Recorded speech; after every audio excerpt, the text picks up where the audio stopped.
Hello and welcome to Wyverns and Weirdos, The Journey Home. I am your Dungeon Master, Darby, and joining me as always are Zoe playing Cevia, Emily playing Beatrice, Laura playing Conrade, Mitch playing Exley, and Johanna playing Fall. Let's jump into it.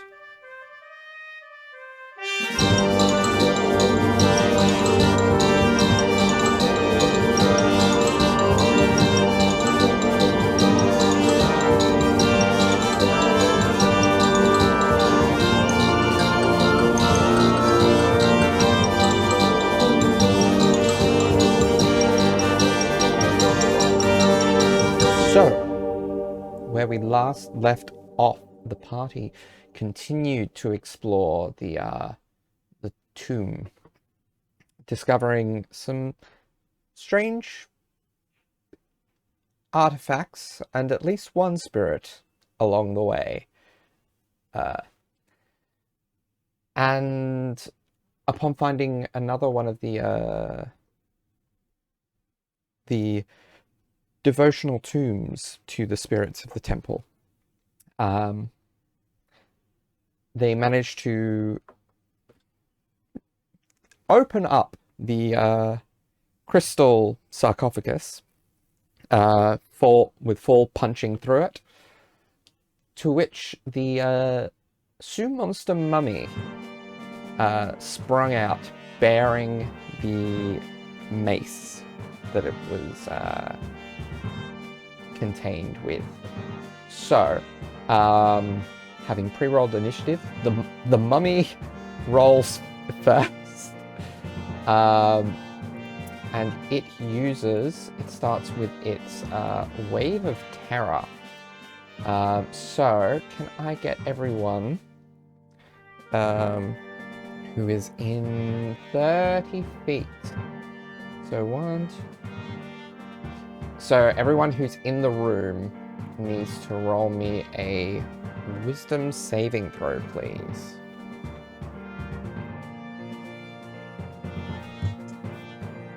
$18 for Conrade. Okay, that is a success. Ooh. 19 for Exley. That is a success. 7 for Fall. Fall, you are terrified. What's new? I'll roll for the bird as well. The bird succeeds. The frost bird succeeds. So on your turn, for your action, you can only use the dash action. While you are frightened in this way, you must spend your turns trying to move as far away from the mummy as you can, and you can't willingly move to a space within 30 feet of the mummy. You also can't take reactions. So for your action, you can only use dash action or try to escape from an effect that prevents you moving. If you have nowhere to go, you can use the dodge action. At the end of each of your turns, you can repeat the saving throw. Alright. So, which is gonna become interesting in a moment. When I have to... When you do start to run, because of the blades that are in your path. Blades? The fan fan. back. Ah, yes. Cool. So, Exley. Ah, yes, good. So, how big is this bird that's with us? It is large. It is large. And is there any way that Fall looks like they'd be able to get back up here, or can Exley tell that? We're both holding onto a rope. Right, yeah, Yeah. that's we correct, thrown thank down you. there. Can Exley tell that Fall is not acting themselves? It's a little too soon to tell. Roll me an insight check. Probably going to be a fairly high DC because, as you said, it's like this is all instantaneous. Yeah, it's a 14. 14. Not quite enough in the heat of the moment. It's just gone very still. That's probably all you see. Definitely. Exley would probably instruct Fall to grab hold of the rope, and we'll wait for that to happen, and Exley will then pull the rope up. So Exley's holding his action to assist Fall with climbing the rope. Okay. And that's his turn. All right. Fall, your go. There is a rope dangling in front of you. You must use your movement and your actions to, in one way or another, get away from this mummy. Yes, absolutely. Yeah, pretty much upon seeing this mummy and then it doing that frightening action, Fall is just going to freeze for half a second, go very pale, and then just start running. Take a running leap for the rope and start climbing. All right. Yeah. Never climbing speed as well.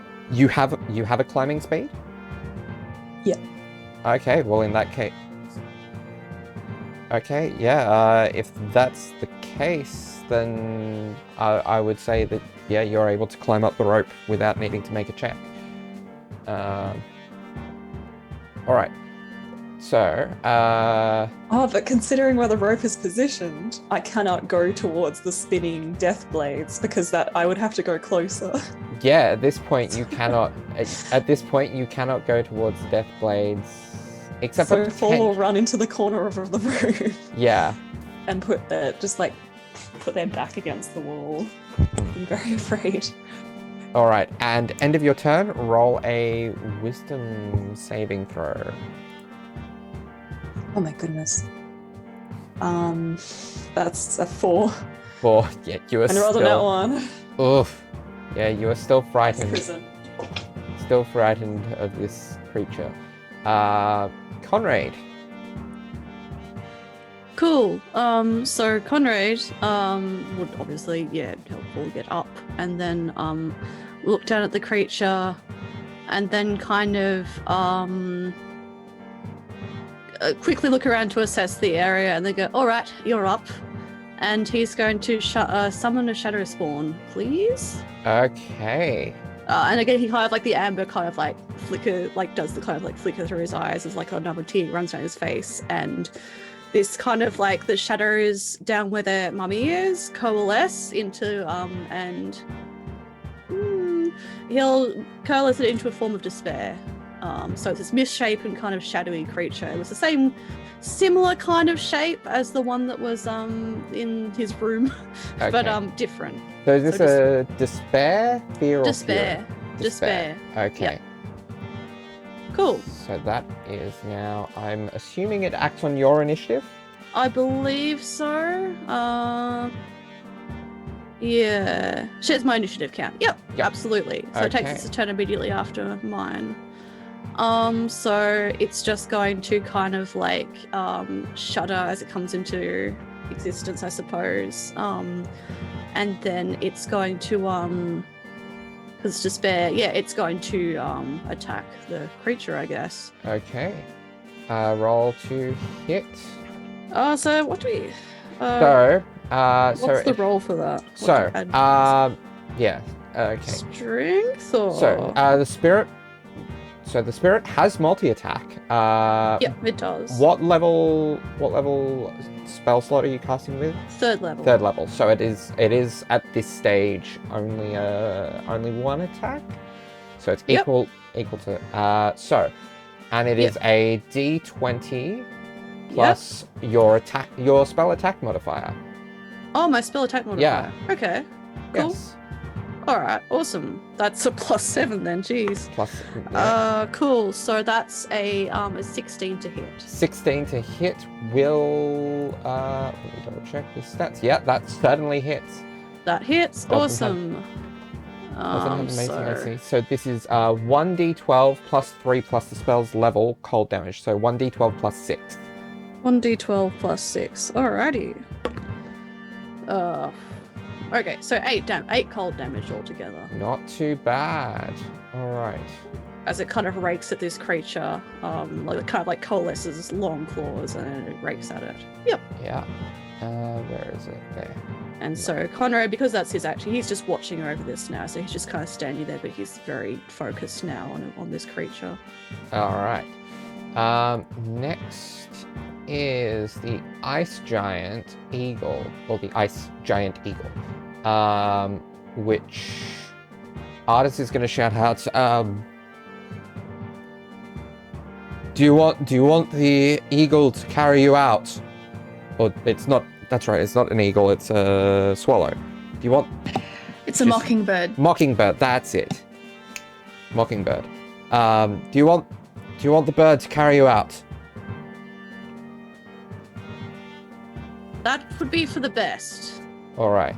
442, get on it. Yeah. So the bird is going to get to a point in between all of you, and is just going to hold the dash action until everyone is on it. Then Artis, with his turn, he's just going to try for how many arrow attacks does he get? 3. Okay. So he's just going to try. These will be effectively. No, it's too low down. He can't get line of sight to it at all, so he can't really do anything.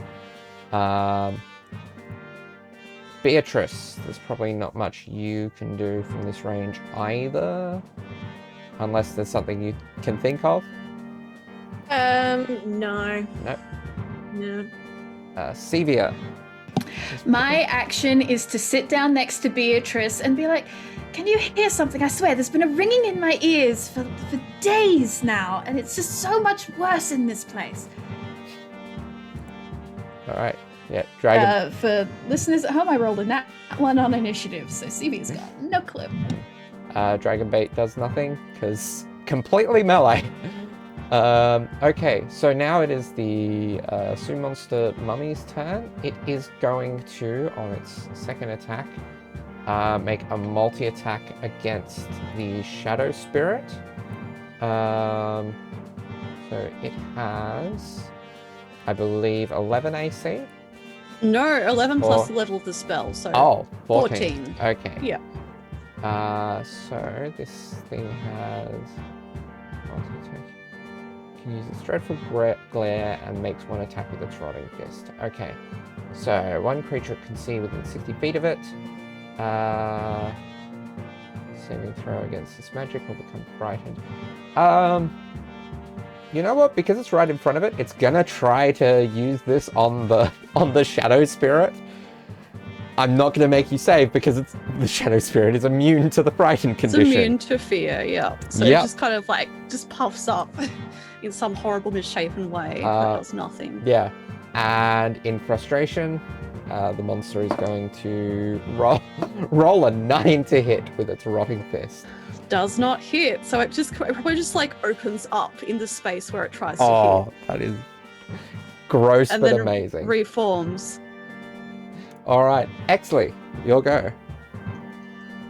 Now can Exley see that something's wrong with Fall? I would say yes at this point. All right.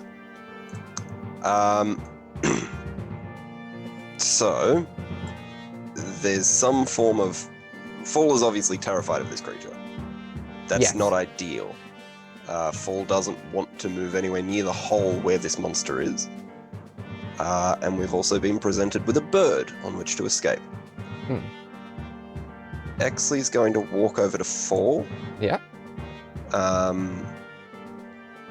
And sort of grab Fall by the shoulders. And look into their eyes, essentially, and say, I need you to trust me. I think being faced with this gesture, Fall will very much be trying not to look in his eyes. What are you doing? What's going on? Close your eyes and relax. But And Exley will cast blindness on Fall. What the? Okay. Paul, you can make a save against that. Oh my god. Okay. Well, I think Fall probably does not close his eyes because he... Oh shit. I wanted that. Okay, I rolled a nat 20. Okay. That's a 23. I will tell you, Mitch, that would not have helped.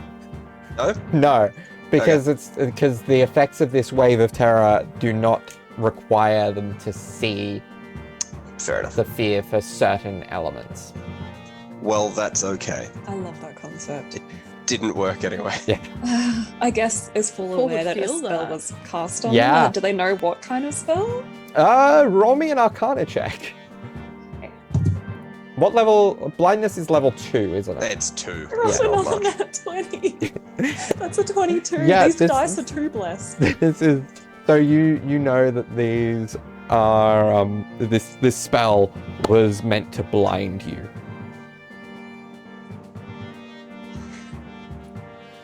I think Fall would like try to tear themselves out of Exley's grasp. And just be like, what was that? No. No. You stay back. Are you on that thing's side or something? What are you doing? I am attempting to help. And that would probably end his turn. Exley will then mount the bird. Okay. Next is Fall. Okay, so I can't roll a saving throw until the end of their turn. No. Yeah, Fall is going to fully backed into the corner away from Exley. Yeah. And you are basically required by the magical effect here to use the dodge action. Yeah. So they're just going to be kind of starting to hyperventilate, but also kind of trying to desperately stay in a prepared stance in case anything will attack them. Yeah. Okay. All right, roll a saving throw. Yeah. Okay, 15 plus 3. Okay. Yeah, that saves. 18. That saves. Okay.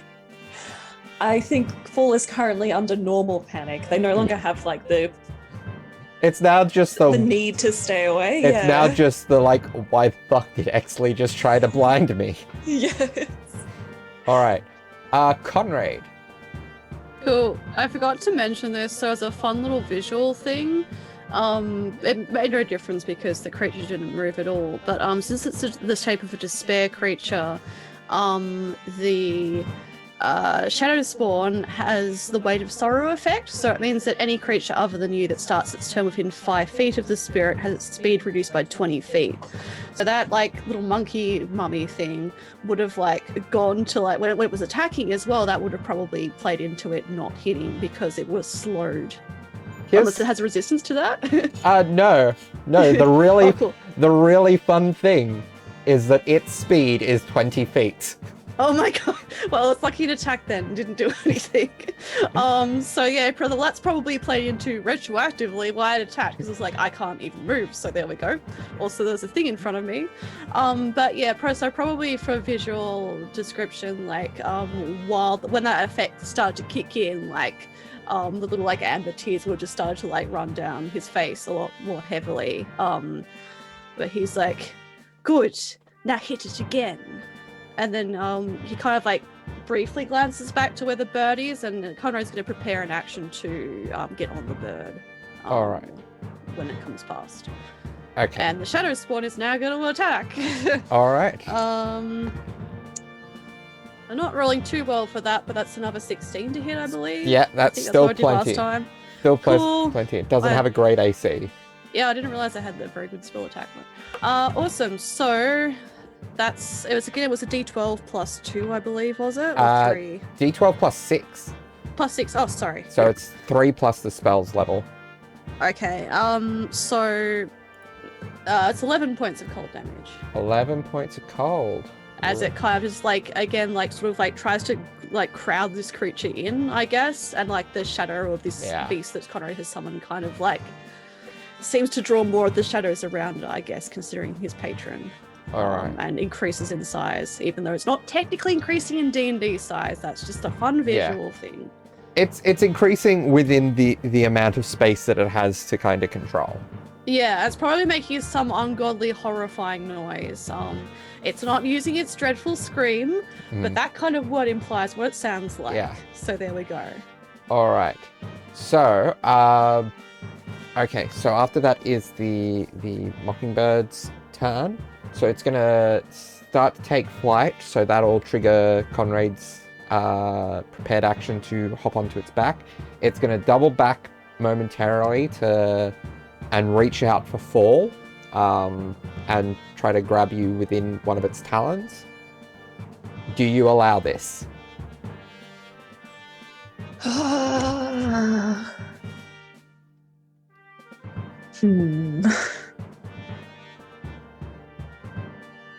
How threatening does the bird look? You are aware. Paint me a word picture. So yeah. it is a giant mockingbird made out of ice. You know that artists created this. Yes, okay. Yeah, I think probably in the moment Fall is... Yeah, Fall would be able to understand it in time, get through the panic and be like, okay, great, probably the only option. And just reach out to grab onto it. Either hold on being held by it or crawling onto its back. All right. Yeah. Then so it's going to pick you up and it's going to fly through the corridor as far as it can. What is its speed? 80 feet. So it's used 10 feet to get to you. 5, 10, 15, 20, 25, 30, 35, 40, 45, 50. Yeah, it can easily get everyone back to the group. And then let me just look at the stats of I think the Shadow Beast could outlast it because it has 80 hit points. Yeah. And with how poorly it tends to roll, it's got a lower AC, it cannot move. I think it's safe to assume that, like, as you are all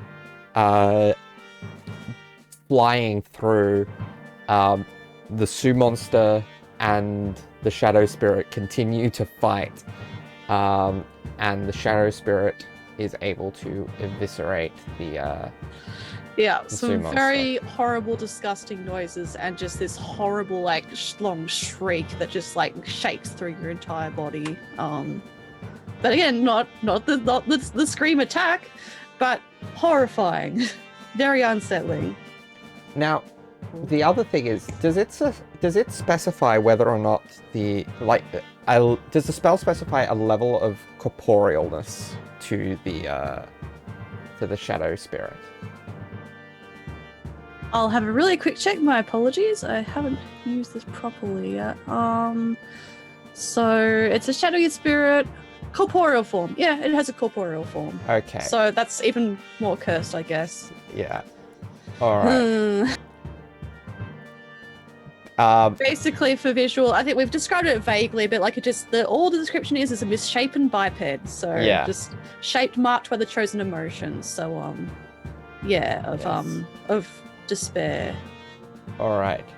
So I guess it's up to you whether it would try to bring the mace through, or whether. I guess, like, because it's basically it'll do what Conrade tells it to do. So I guess as we're leaving, Conrade go, keep attacking it. Grab the thing and bring to me. Okay. We will say retroactively, Yeah. because that's hidden. All right. Once it gets back through, are you just simply going to leave the spell up, or are you going to drop it? He'll leave it up. So we can unpack what the return to the group is like, and then this little horrible, disgusting shadow creature can come trotting along. Yeah. All right.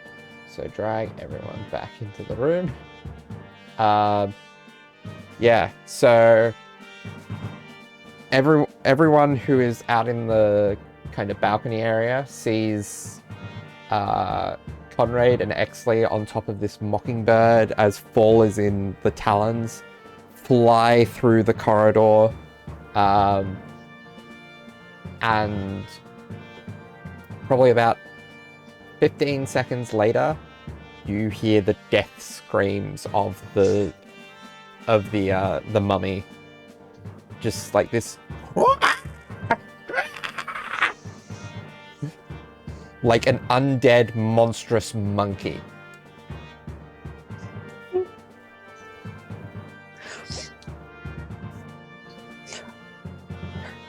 Another dead end. Sounds like it went well.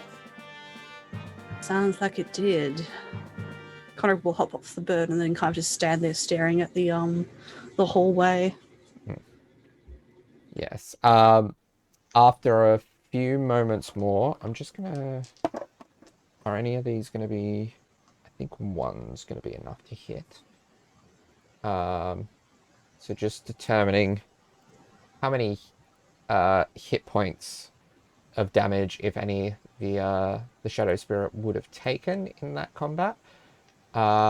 It would have taken... I'll just use the average for that. So, 15 points of damage it took. Oh boy! All up. All right. That's all. It would have been 20, but it is resistant to necrotic damage. So that's like nothing compared to its like what 80 you said maximum. Yeah, it's got an 80 maximum. It's crazy. Yeah. However, what is going to be interesting is as it kind of comes through the propeller blades. Roll me an acrobatics check for the creature. Okay. All right. So that's like just plus dex, as basically. Yeah. Okay. So that's a 12. 12. Does it hit me in the face? Yeah, it gets hit in the face with the blades and takes 11 points of slashing damage. That's fair. But I'll say it's supposed to get flung north, but I'll say for the sake of everything, because it's only kind of semi-corporeal rather than completely corporeal, it can continue to kind of walk forward while being slashed at. Ugh, yuck. With the mace in hand. Awesome. Makara's kind of going to crouch and wait for it to approach while all the other stuff's going on. Yeah. As you might have beckoned a dog. Of course. Yeah, so it approaches you and probably reaches out with the mace to you. Oh, I'll take it. As its master. All right. Okay, are you going to roll the saving throw here? Of course. Okay, roll me a charisma save. I got enough ghosts in my brain. That's fine. It was a charisma save, I believe? Yes. Cool. So it's a 15. 15, I believe, just makes it. Great. So cool. A fun visual. So this horrible little like creature of shadows that is somehow corporeal hands the mace to Conrad, who kind of like crouches down. He'll probably like sit down on the ground to it and takes it, and he kind of just like shakes his head off. He's probably still having like the odd like tear just running down his face. But he shakes it off. He's like, no. Again. No space for you. Good job. And then he's going to put the mace to his side and then just like try to pat the creature. All right. But yeah, so you have an unidentified magical mace now. Where is he? Cool. I will state for the record that Cevia has seen none of this because as soon as she saw Fall in that bird's little talons, she immediately stood up and was like, oh no, oh no, oh no, that's not good, that's not good. And then as soon as the bird, like, probably very gently set Fall down, Cevia immediately was like, just ran up to them like, are you okay? Did it hurt you? Are you, did something happen? Well, no, it's it didn't hurt me. No, I think that was our escape route.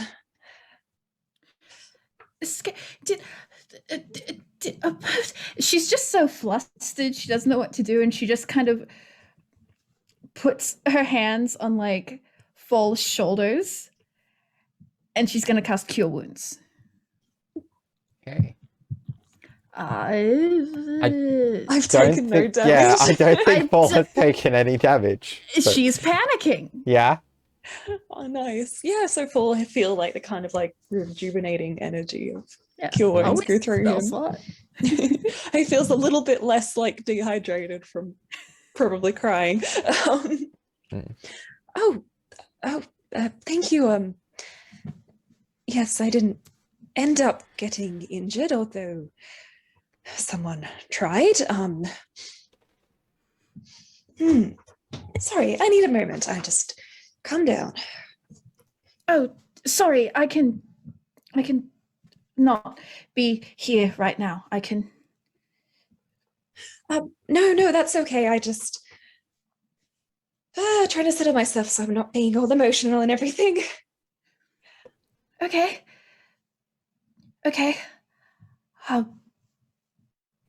Do you want me to keep touching your shoulders to help ground you, or?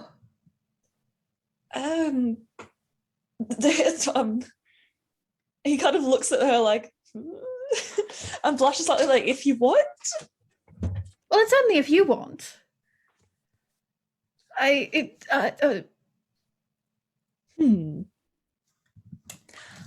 don't know.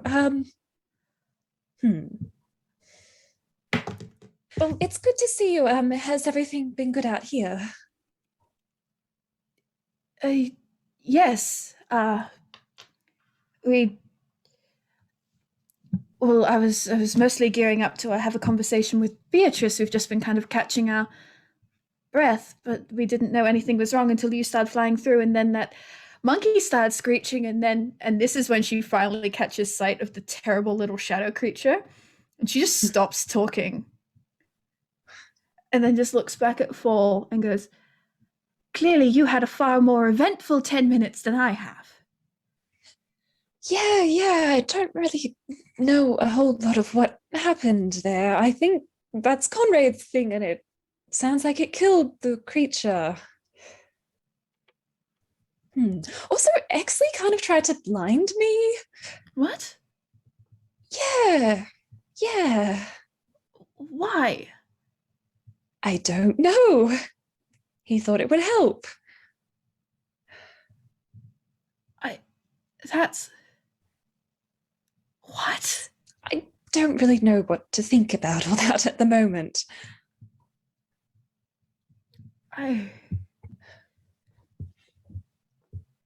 No, that's not good. No, well, I guess...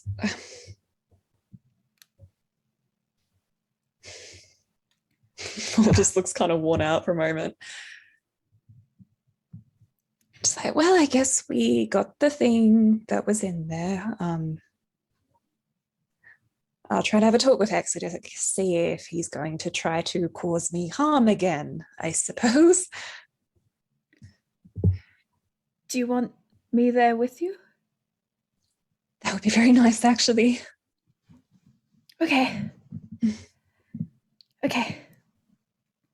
Then she's just going to reach out and like hold his hand and just give it like a gentle little squeeze. He's going to briefly like pull her hand in and go into a short hug. Oh. She hugs him too. Yep. Nice. That's what the anxiety twins are doing. Yes. Some wholesome content before the horror. Absolutely.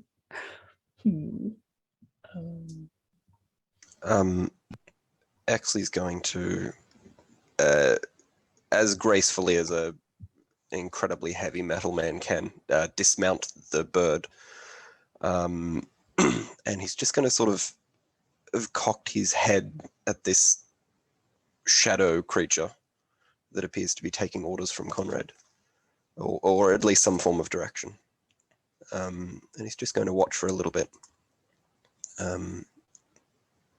before sort of taking a couple of steps forward. Say, do you control that? Conrade kind of like turns around, kind of like shakes his head a bit, wipes something for his eye. Yes, I think I do. I was given gift, and it listens to me. So I suppose it's mine. And I can stop it existing if I think about it. At least I think in practice before. A little bit like one of your friends. I cannot stop my friends from existing. Can you not? And then he sort of stops and looks off to the side. At least not without some form of effort. Yes, that is evident. You did a good job in there. What spell did you try to do to fall? I attempted to blind them. Only temporarily. He like raises his eyebrows for a moment and then nods. So they could not see creature and be afraid. That was the assumption. Unfortunately, it did not work. No. Fool is skillful with magic. More than they make themselves appear, anyway. It was a good assessment, though, I suppose. If it was a temporary thing. And we got them out of there regardless. Indeed. Effort to remove friend. Do you mean effort? And he kind of like, he's sitting on the ground at this point and kind of like turns around fully, but he's still sitting cross-legged at this point. He's like, do you mean effort physically? And he taps his head, or in here? I can exert control on those that are dead. But if I cease controlling them, they act on their own. The dead do not usually take kindly to the living without coercion. This makes sense. I believe I am borrowing some from something beyond the dead. They wish me to do something. So this is an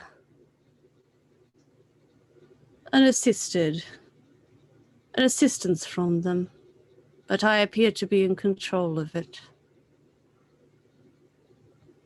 It seems to be a powerful assistance. Perhaps you can give me tips. As one Perhaps we who can has exchange. I think that would be good. Yes. From one master to another. And then he will nod his head. Nod. And that's that. Okay. So I will say, none of you have keen mind, do you? No. So you're not quite sure what time it is, but it has been several hours at this point. We feel tired. It's Is not. what you're saying. So it's not so. Most of us do. It's not so much that you would have to take a long. Like you're not that tired. Yeah. It's probably, if you'd have to guess, you'd say probably around midday at this point. Maybe a little earlier, maybe a little later. We can take a short rest if we want to.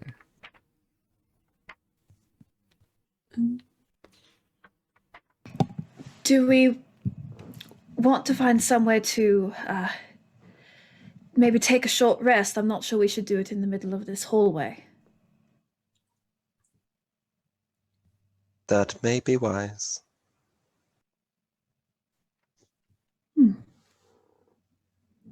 Well,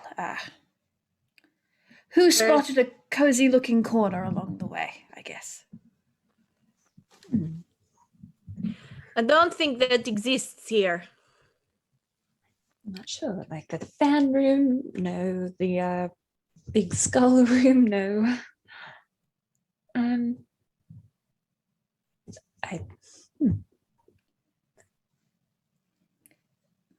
Maybe here is the best option, then. Ha. If there was no other way out of the room we were just currently in, that may serve as a good room. There is one entrance, and it is well trapped. We would at least know if anyone was coming. True. There is a high risk attached, but if it would make us all feel more comfortable, mayhaps.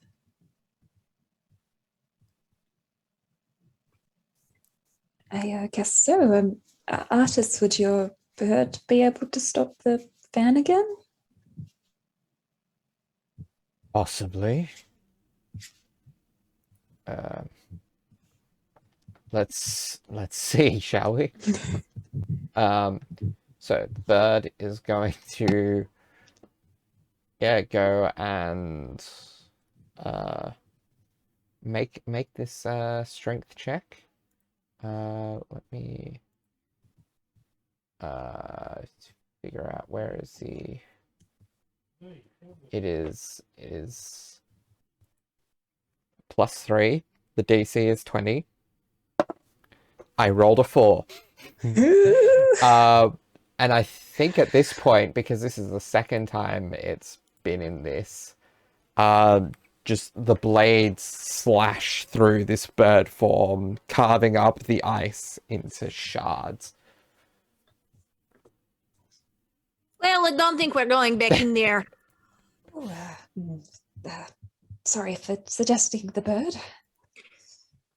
I think we're probably better off just staying in the hallway. At least we know nothing will come from that direction. We can guard against the other direction. Yes? Yes.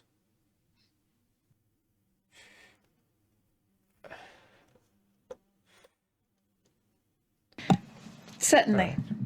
And Cevia's gonna do her little pile of skirts sit. Right. So yeah, people can use hit dice if they want to regain hit points. They can, if anyone wants to hand stuff off to Cevia, assuming she is willing to identify, that can be done. And any other abilities that occur during a short rest as well. I'm going to use Arcane Recovery so I can identify things. How many spell slots do I get back now? You get back up to 5 levels of spells. Oof, And you am can I divide wrong? that however you want. Also, you can use identify ritually. I know.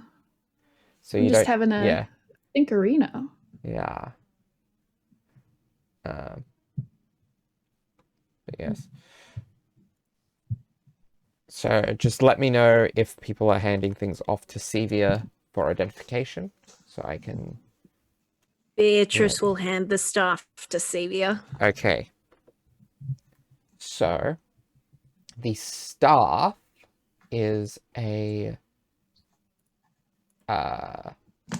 It is a staff of the. I need to remember the exact name of it. It is a staff of the Python. Requires attunement by a cleric, druid, or a warlock. And so you can use an action while attuned to this staff to speak the staff's command word and throw the staff on the ground within 10 feet of you. It becomes a giant constrictor snake under your control and acts on its own initiative count. By using a bonus action to speak the command word again, you can return the staff to its normal form in a space formerly occupied by the snake. On your turn, you can mentally command the snake if it is within 60 feet of you and you aren't incapacitated. You decide what action the snake takes and where it moves during its next turn, or you can issue it a general command, such as to attack your enemies or guard a location. If the snake is reduced to 0 hit points, it dies and reverts to its staff form. The staff then shatters and is destroyed. If the snake reverts to staff form before losing all its hit points, it regains all of them. So that has been identified in your equipment now, Beatrice. However, you personally cannot attune to it.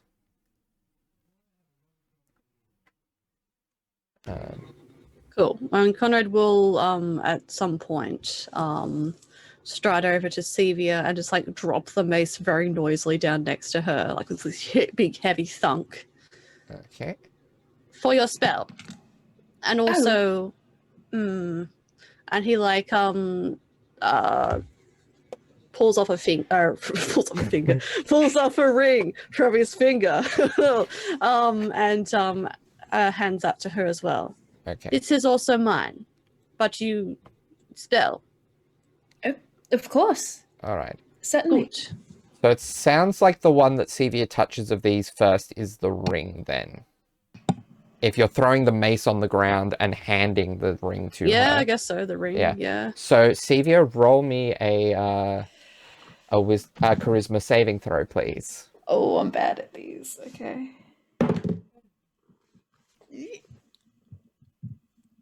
Charisma. 15. 15. That is just not enough. So this is the ring. Because I did find this afterwards. Because you rolled a 15 last time, Laura, didn't you? Or did you roll 6? I couldn't remember. Yeah. But I thought it was 15. It is apparently 16 the DC. So we can check that back later on too. So this is which spirit is this? This is 𝗖𝗔𝗦𝗧.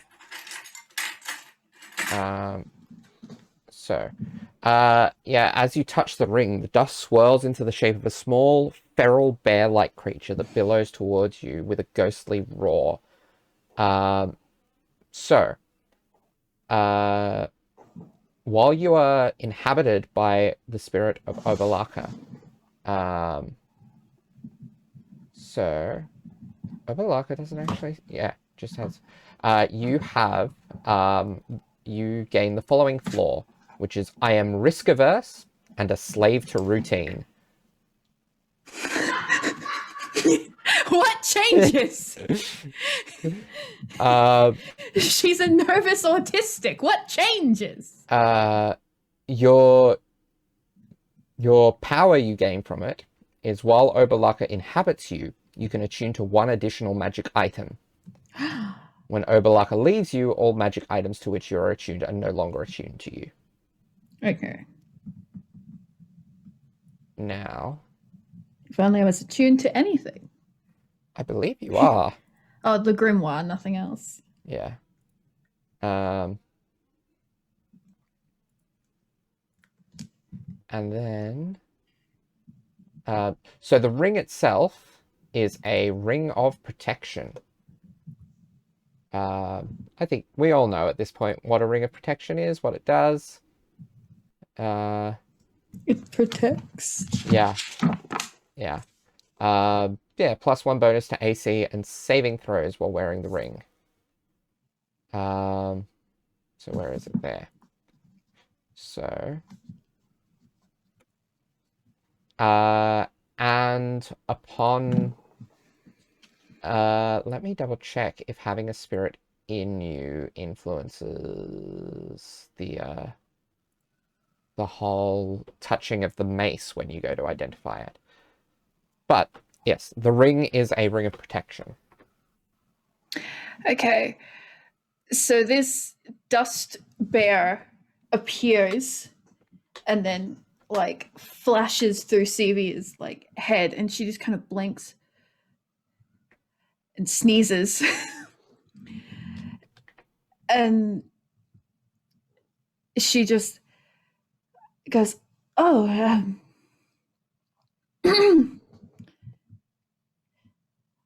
odd." And then she will identify it very quickly and go, "Well, this one, Conrade, is a ring of protection. So whilst you are wearing it, it should make you a little bit harder to hit and help you out in combat situations." Oh, that's useful. Hmm. You two yanks it, grabs it out of her hand. Okay. Good job. Yes. Thank you. So, Now this one. And the then she mace. picks Yes. up the mace. Roll me another charisma saving throw, please. Fuck's sake. Okay. Who is not going to hurt me today?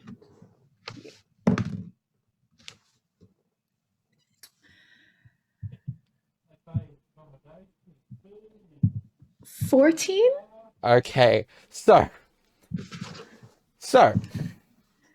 fighting over a host. When a spirit of one trickster god inhabits a host that is already inhabited by a trickster god, the two gods, or two spirits, battle for the right to remain in the host.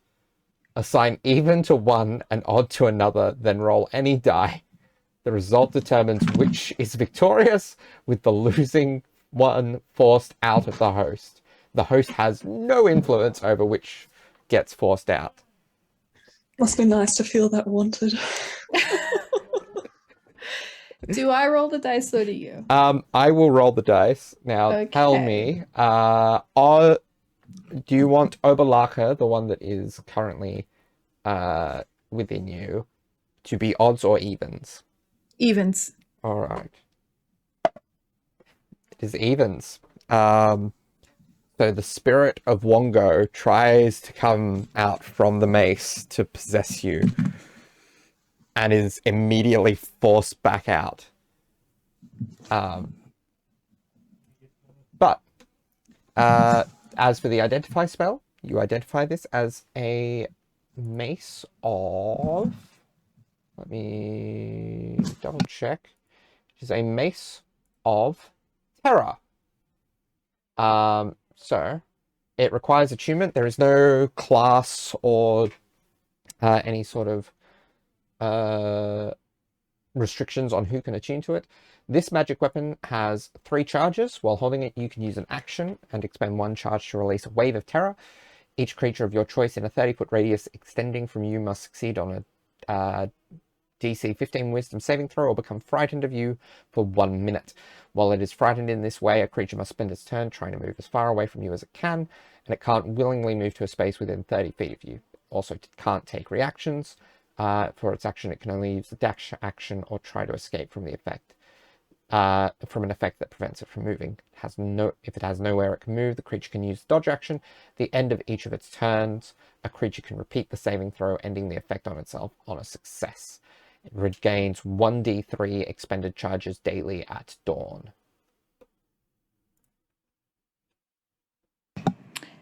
So it only does Wave of Terror? Yes, but it is also a magical weapon. Cool. Cool, so once again, Cevia's like, that sure was weird. The thing tried to enter my brain and then picks up the mace, and another thing immediately tries to enter her brain. And this one's a bit more like, she just kind of winces, and like just squeezes her eyes together really hard. And she doesn't say anything, but there's this little shiver up her spine. And then she regains herself enough to finish doing Identify, but I think at this point she is going to expend the spell slot to do it in a minute. Okay. And then when she's done, is going to kind of not hand it to Conrade, but kind of just plonk it on the ground away from her. Just be like, that would be Mace of Terror. It can cause a wave of fear to come over people, cause them to run away from you very quickly. And if they can't run away from you, then they can't attack you, at the very least. That's what that one does. Conrade kind of nods. He might look like he remembers something. I can't remember if we actually identified the mace we found in Strahd's castle as the same damn thing. So because I don't know if we had the time to do that. We did. It's in We did, Exley's yeah. possession. Yes. Conrade goes, I see. And then he'll just easily pick it up. He's strong. And he turns around and goes, 42, another one. Same as the other one you have. Exley will pull out an identical mace and go, interesting. Let's see Hold him it up to the dual mirror, wielding Maces of Terror. And then Conrad just like turns around and walks off. He doesn't even thank Cevia. I'm sorry. Oh, good. That's Conrade, baby. To compare maces. Are maces light weapons? That is the question. Can they be effectively dual wielded? They are simple weapons, but I can't see. I love that there's these mass-produced like Maces of Terror that all look the same that are sold between dimensions. Oh, 100%. It's a parallel dimension. This is the mace from this one. So you grabbed the mace, then Exley? Was that? Am I understanding that correctly? It was passed no. off, or you were just Don't think so. I comparing think them? Conrad took Okay. it, yeah. You were just He's comparing showing them. Exley, Yeah. Okay. Yeah, they're comparing maces. Yeah, Exley Okay. took out his own mace. Yeah. Yeah. There's a definite aesthetic difference to them, but there are a lot of like similarities as well. One of Exley's them's a a little centimeter smaller. longer than the other one. I'll leave that up to the two of you to decide.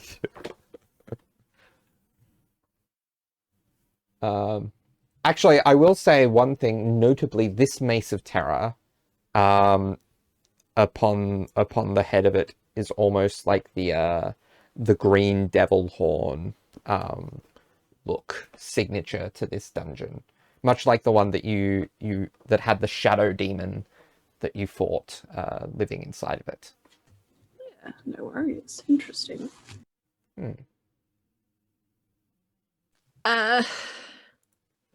Beatrice is going to hold up the staff and say, this is of no use to me. Does anybody want it? I think Exley or Cevia might be able to use it. Cevia looks at Conrade as well and is like, yes, there are many of us that could use that one.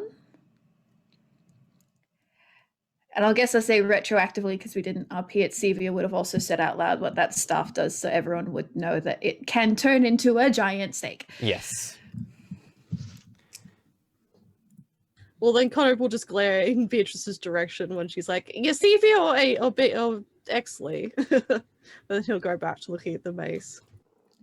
Yeah, because Beatrice doesn't know yet that Conrade is a warlock, or does? Not quite. I don't think Okay. she hasn't been a part of any of the conversations where Cevia's like, I think you're a warlock. Yeah. Beatrice has been off elsewhere. Yeah. She's seen him use magic, but Who doesn't use magic? Beatrice uses magic. Yeah. Beatrice and Fall are just like, oh, it's just Conrade, his little goth magic, you know. It's for the This is what vibe, happens the when you- aesthetic. Oh, the shadow creature's still here as Conrade's little pet. Yep. Oh god. It lasts an hour. Yeah, so it probably dissipates just shy of the end of the short rest. Amazing. Well then,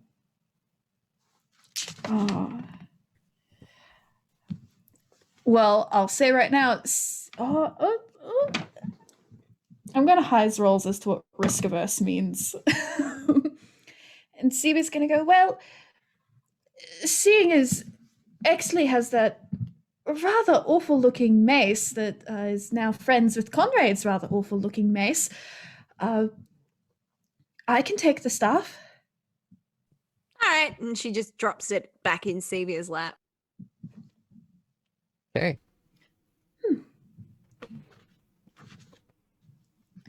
Cool. Cevia kind of tuned to it until later because we're at the end of our short rest. But All right. So is there anything else that folks would like to do within the short rest, or? For the most part, Exley has kind of sort of come around the corner to where that skull-looking door was, and is just kind of inspecting it. Not doing anything Okay. exciting, just Yeah. looking at it, figuring out how it works. All right. And Conrad? Was there some... Not really. No. He's just inspecting stuff, testing to see what the creature can do before it dissipates. Okay. That kind of Yeah. stuff. All right. All right. So the hour comes to a close, and you're able to, and you all gain your benefits of your short rest, and are able to continue exploring the tomb as you so desire. So there is one pathway on this level that you have yet to explore, or you can go down the stairs.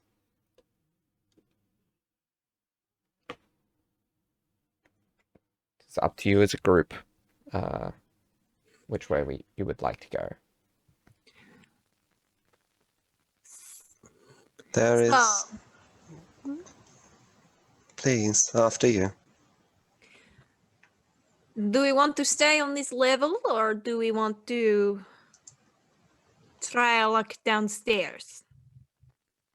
Not much else to be seen around up here. Let's go downstairs. That's what I think, anyway.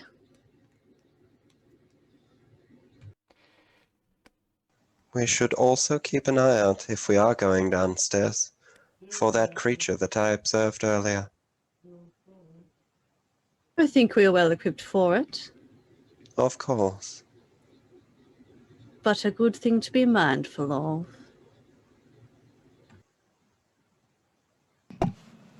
Okay. lead the way. Whatever way we go as a group is the safest.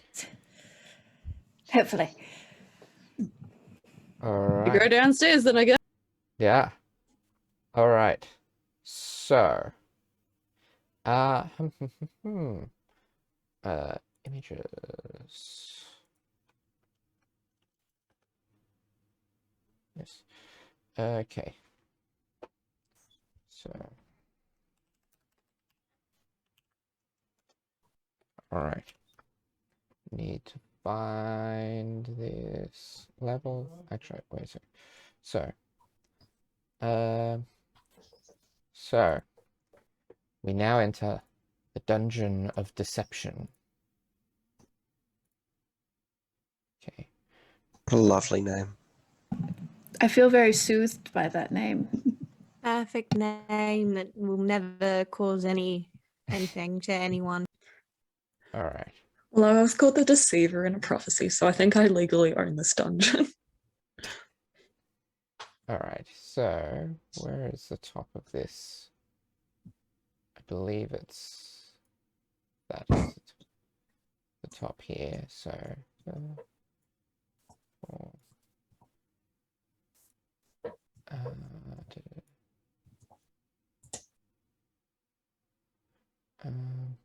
Where Beatrice, Cevia,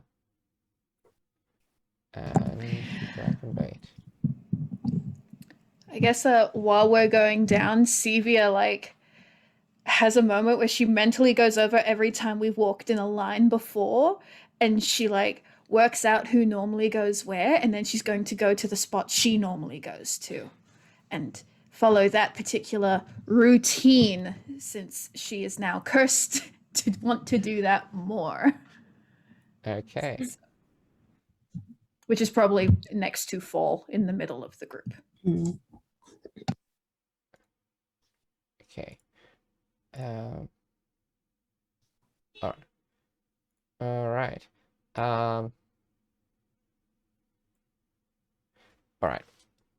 So, of note on this level of the grand staircase, there is a bronze plaque fixed to the east wall of the balcony on this level, engraved with another cryptic warning in common. And I will share that. Okay. The ring is a path to another tomb. The dead abhor sunlight. Only a jewel can tame the frog. Bow as the dead god intoned, into darkness descend.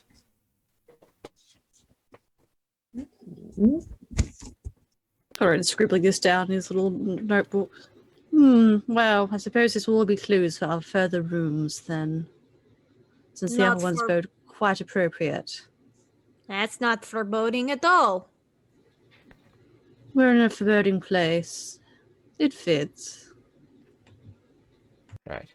So, going around the staircase this time, there are 3 paths that you can see. There are 2. Actually, let me. Yeah. Yeah. So, yeah, 3 that you can clearly see. There is a door to the south, path going to the east, and a path going up.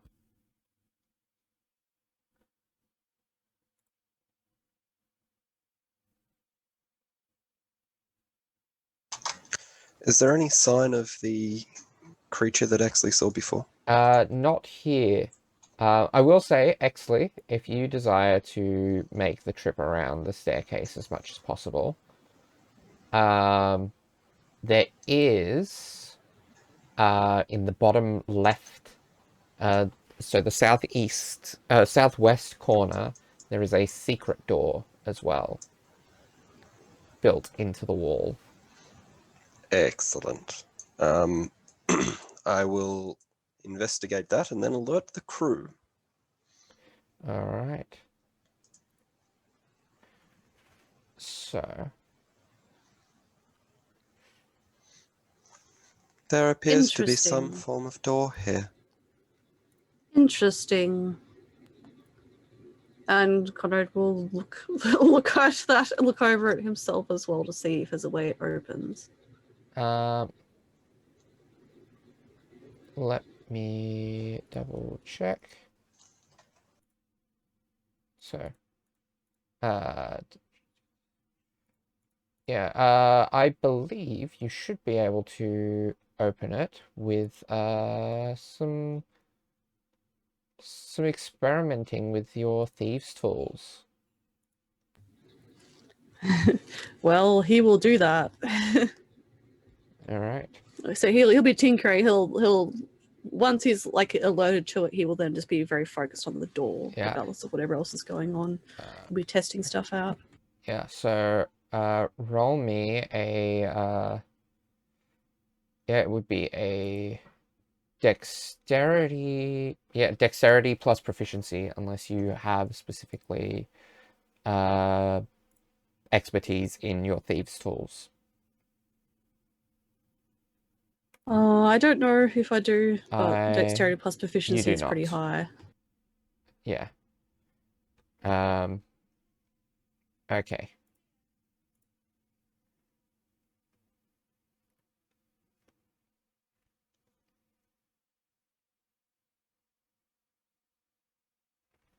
Sorry about that. No math brain today. 27.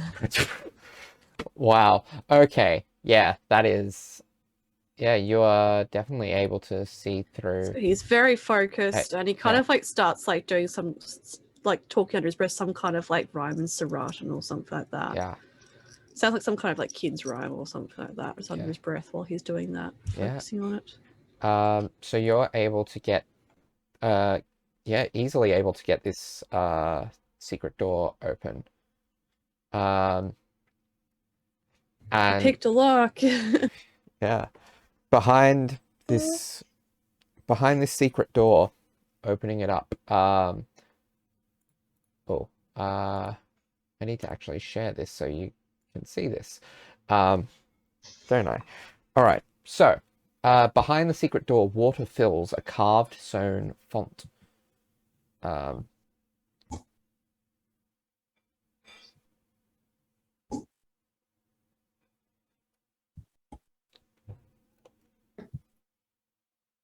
So it should be in the map that you've just been shown. Oh, I need to give movement permissions, don't I? All right.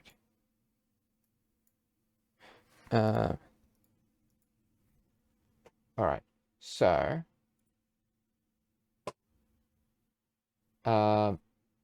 yes. So, would anyone like to observe the or to examine the font here, font of water?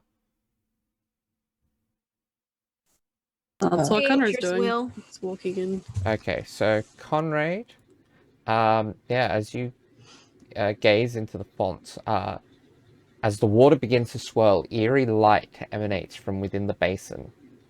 Slowly, an image resolves on the water's surface. And Beatrice, you see this as you approach from behind as well. The two of you see through the eyes of a creature. From what you can tell, it's probably about the same height as the creature that Exley saw on this level. You are not quite sure where in the tomb this is in. But it seems to be in some weird pentagonal room. Interesting. And Conrade takes out a notebook, looks at Beatrice, and then looks over his shoulder, like, 42, come look. Exley will go over. This is roughly height of creature you describe. Observe.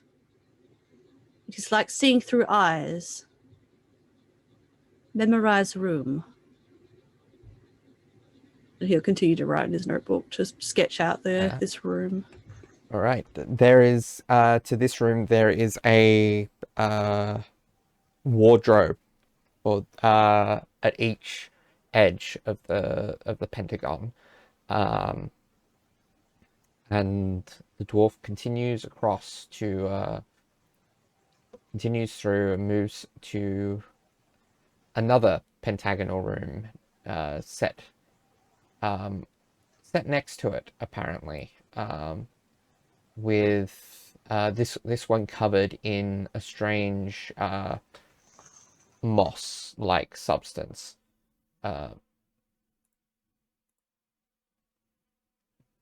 It then makes its way down and through a what appears to be secret door in the wall before going north again and up a spiral staircase.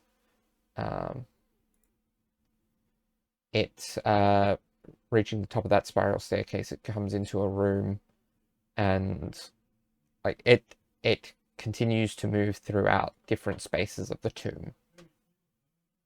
What is it looking for? Does it look like its movements are shambling or actively going in one direction? Roll me an insight check. Exley's good at everything but that one. Oh. Oh. Oh no, insight's good. Never mind. 21. 21. Okay, this seems to be... There is some shambling to the movement, but this seems to be the path of something that has some sort of purpose to its movement.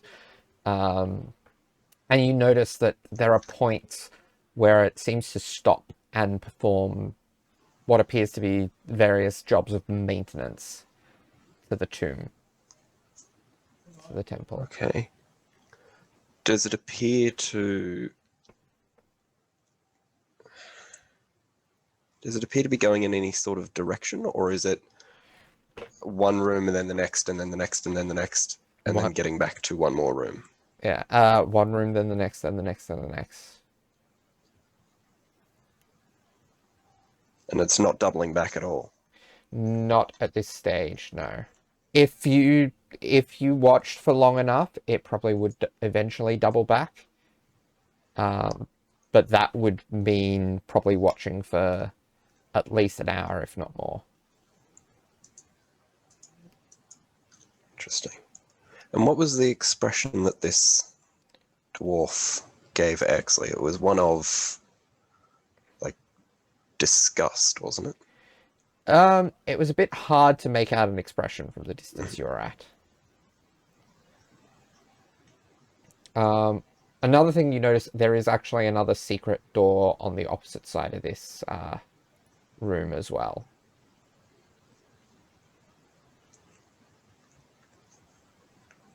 Exley will ponder that for a moment.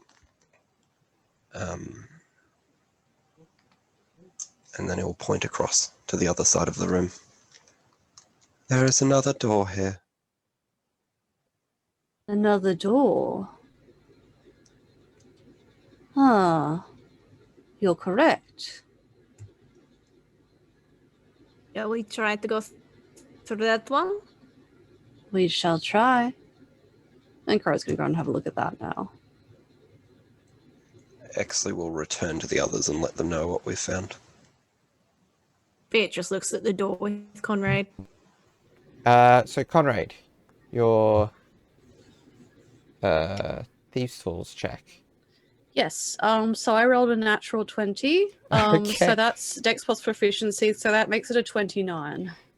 Yeah, so you, with incredible ease, managed to maneuver your tools and... Kind of like hum something under his breath. He looks very relaxed when he's doing this. And you can see through to a spiral staircase. 3 archways overlook a circular chamber where a spiral staircase descends into darkness. The staircase walls are lined with unlit torches in iron sconces and set with niches containing mouldering humanoid skulls and bones. 42. Oh no, Exley's gone off to get the others. Exley is not in the room yet. Beatrice, what did that creature look like it was doing to you? Looked like it was coming up a staircase. It was moving like servant, is my thought. It is servant of this castle, or temple, perhaps. Doing tasks. I think we have found servant hatch. It's what it looks like anyway. There are also, in this kind of antechamber, or this room, this section of corridor, I guess, there is a door to the far west of it, and a door to the north of it. Interesting. Conrade will just kind of stand up. There's like sort of like a...